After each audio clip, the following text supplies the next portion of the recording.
Hey everybody, it's EagleIon here with another review for you of the Benchmade Bugout this time. Alright, let's get started with some specs. The blade length is 3.24 inches.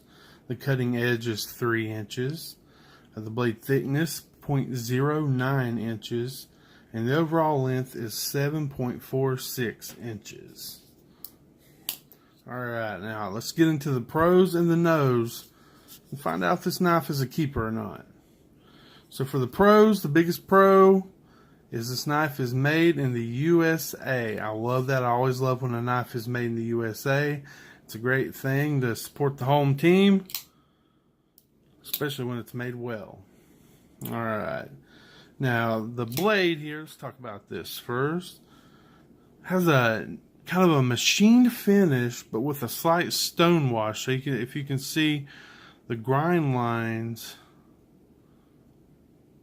some grind lines up at the top and around here, but also there's a nice kind of mirror-like stonewash finish right here. Feels like glass. It's so smooth. It's amazing. I absolutely love it. Slight stone washing. It's just really cool. And the blade, you know, has a drop point there and a nice little swedge. I think it makes it look cooler. It's really cool looking. It has a high flat grind, and one thing I like, a sharpening choil. Helps make it much easier to sharpen your knife than compared to, say, a Spyderco, which I don't think they ever put a sharpening choil on their knives. Let's do a couple comparisons so you can see the size of this knife. Here's a Spyderco Native 5 Lightweight S110V. So as you can see, it's a little bigger than that. And the Sprint Run Paramilitary 2 S35VN Brown G10 scales. As you can see,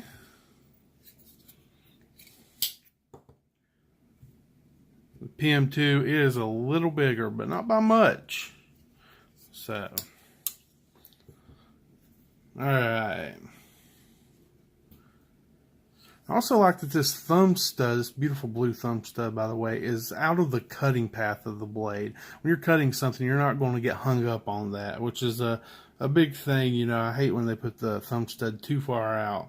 So, and the blade legality, it was 3.24 inches, so there's a lot of places that have a 3.5 inch line for blades. And, so this should keep you under that. I know there's some that's below that, but this will keep you legal in a lot more places. So I do like that. And the logo on here, if you can see, of course, the butterfly, Benchmade butterfly, and the stamping of the S30V right there. Both of those are very minimal, and I love that. It's not just ugly, gaudy, you know, kind of cold steelish writing all over it. It's just very minimal, very nice, and I really like that. And the handles right here, man, these are absolutely beautiful.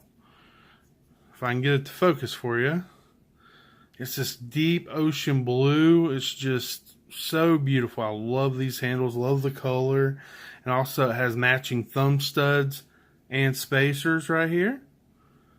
Barrel spacers, which I love. That's really cool. Blue is my favorite color, so there you go. And this knife is 1.85 ounces. Again, I just can't stress enough, for a 3.24 inch blade, you get this for 1.85 ounces. This knife would be an excellent backpacking knife where every ounce counts. And it's a great EDC. You don't notice it's in there. It's so light. It's so thin. The handle thickness is under 1/2 inch. It's just so nice to carry, and when you do need it, though, it's there for you, and it works well.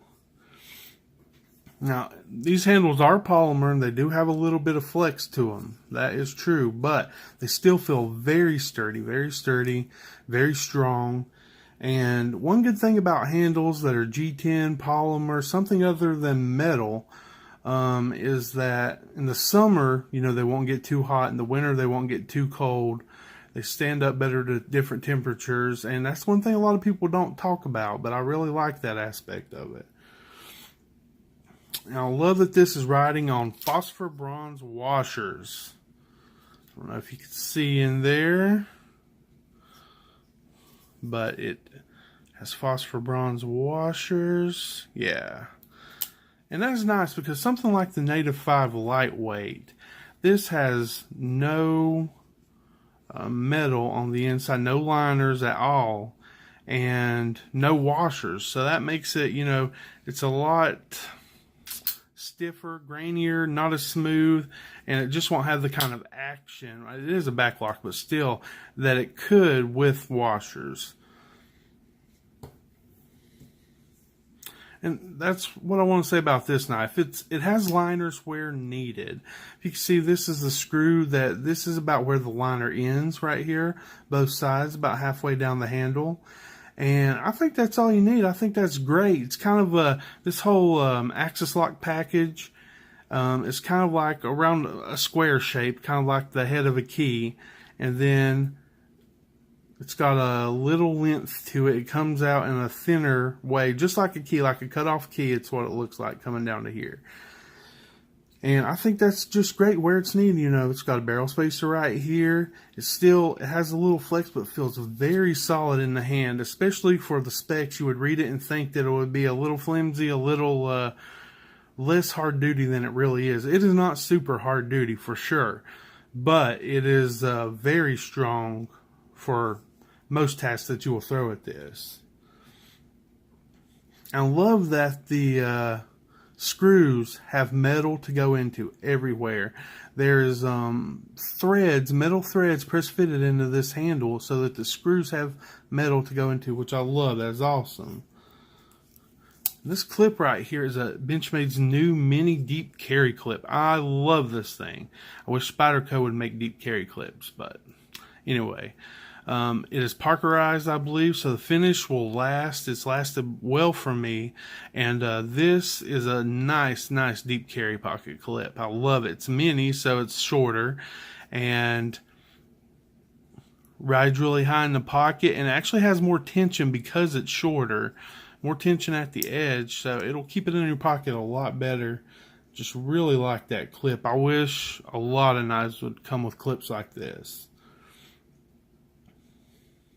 And of course, it is two-way tip up only, not tip down. Sorry for you guys who like to keep it tip down, but for me, that's perfect. I love tip up right-hand carry. So now the axis lock. This is a cool axis lock. I'm not sure if they've ever done this before with any other knife. It's to save weight, but also it's just really cool. It is DLC coated titanium instead of a steel axis lock.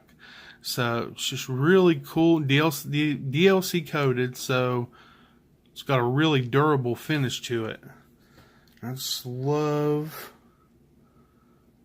the action on it. Super fast, super fun. Feels great. It had a little bit of lock stick when I first started playing with it. Now it's doing great. It is excellent, so you don't have to worry about that. Let's see.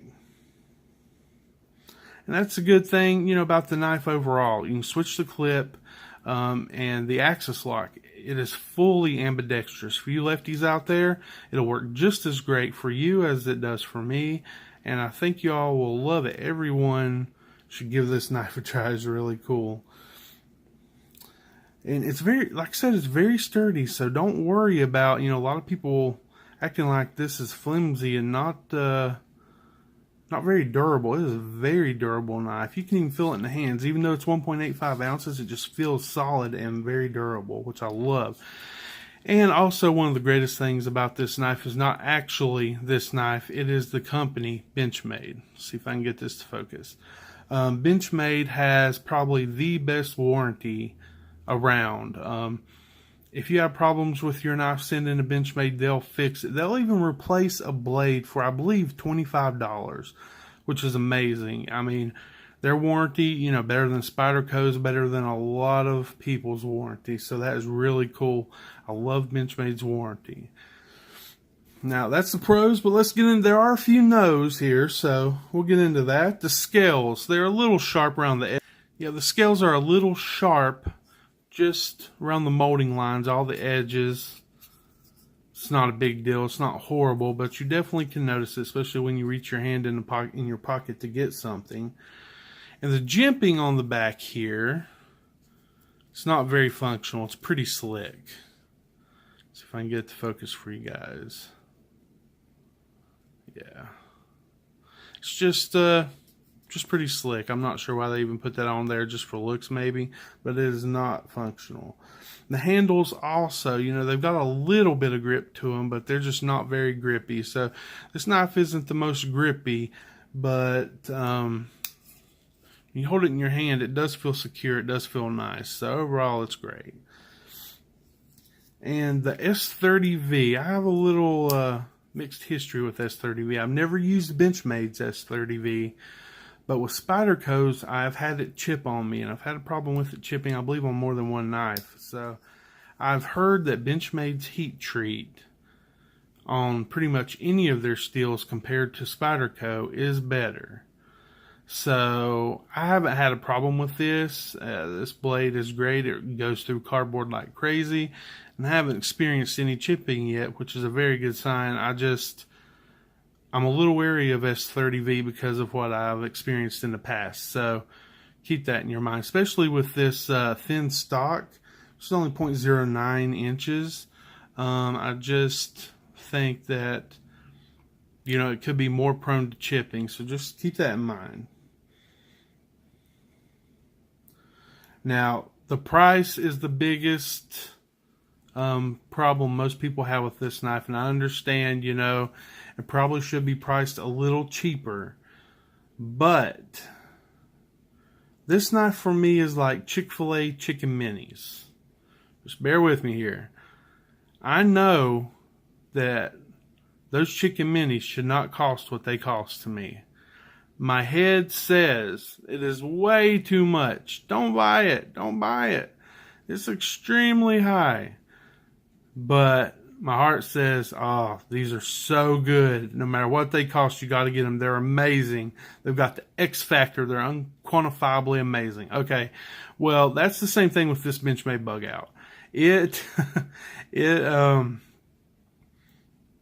You know, feels like, yes, you're paying a little much for it. A little bit of a butterfly tax, but it's just an awesome knife. All the factors come together to give it an X factor that is just more than the sum of its parts. You know, I love this knife. You know, it's just a great, great everyday carry. If they would have named this the Benchmade EDC, that would have been perfect. Bugout, no. You know, I'm not going to be bugging out with this knife. You should bug out with a fixed blade if you're really bugging out. But the as an EDC knife, as maybe a light, you know, option for backpacking, it is amazing. It is an awesome knife. I really love this knife. It's really cool. And just overall, it feels like to me it's worth it. Absolutely. Just like the chicken minis, it's like, oh, I shouldn't pay this, but I absolutely love them. And I absolutely love this knife too. So if you are thinking about this knife, thinking about getting this knife, I highly, highly recommend it. It is a really cool knife. It is a really fun knife to play around with, and it's just a great option with a large blade for an extremely low weight that, you know, you don't even think about it being there in your pocket until you need it. When you need it, it's there and it can get the job done. So, as always, guys, I hope you enjoyed this review. I hope you have an awesome day, and just remember to keep your knives sharp.